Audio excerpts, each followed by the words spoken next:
C'est donc la rencontre entre Michel Foucault et un jeune homme de 20 ans qu'il prend en stop sur la route entre Paris et Caen en 1975, donc voilà, il y a un peu plus de 40 ans maintenant.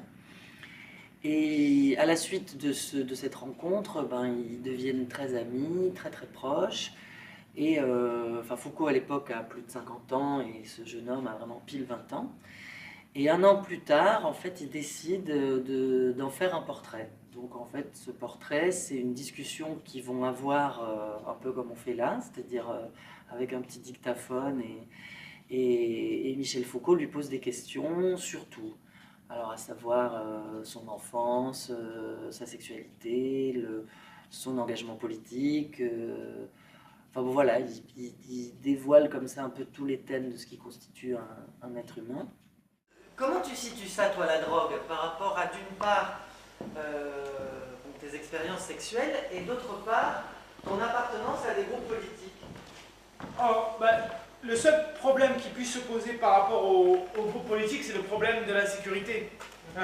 Prendre de la drogue, c'est être en contact avec des dealers, donc plus ou moins relié avec la police, et c'est donc risquer de se faire emmerder par les flics pour des questions de drogue, parce qu'ils n'ont pas d'autres moyens de nous faire chier.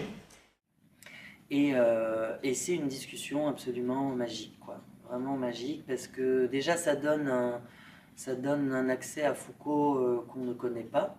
Enfin, encore une fois, je pense qu'on sait qu'il avait cet engagement vers l'autre qui était très fort, mais enfin, il n'y a pas de traces, ni audio, ni écrite de cette chose-là, à part ce livre. Donc, ton père te battait?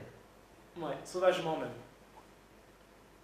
Mon père, c'est un humaniste bourgeois. Chrétien? Chrétien, Catholique, messe tous les dimanches? messe tous les dimanches. Communion? Communion. Confession? Confession. Toutes les horreurs ayant pour but la société, travaillant pour la société. Ah voilà, c'est ça, philanthropie. Et puis il se trouve que Morin est un acteur vraiment prodigieux parce qu'il est quand même très jeune. Let's Love est son premier spectacle professionnel quand il est sorti de l'école de la Comédie de Saint-Étienne. Et c'est vrai que c'est quand même une partition, c'est quand même lui qui porte beaucoup le spectacle, même si c'est évidemment en dialogue avec moi. Et c'est vrai qu'il est formidable parce que on y croit vraiment, enfin, à ce jeune homme, enfin c'est lui quoi.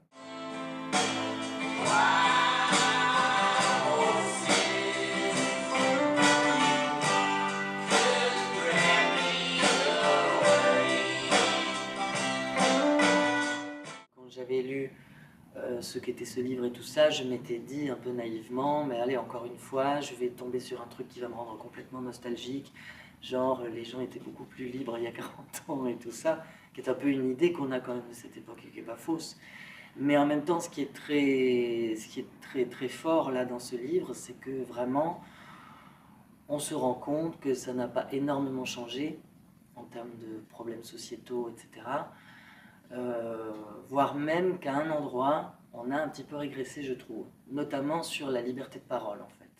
Finalement, l'important pour des homosexuels, c'était moins de faire l'amour que d'être capable de passer la journée ensemble, de prendre le petit déjeuner ensemble, de montrer devant les gens qu'on a de l'affection, de la tendresse l'un pour l'autre.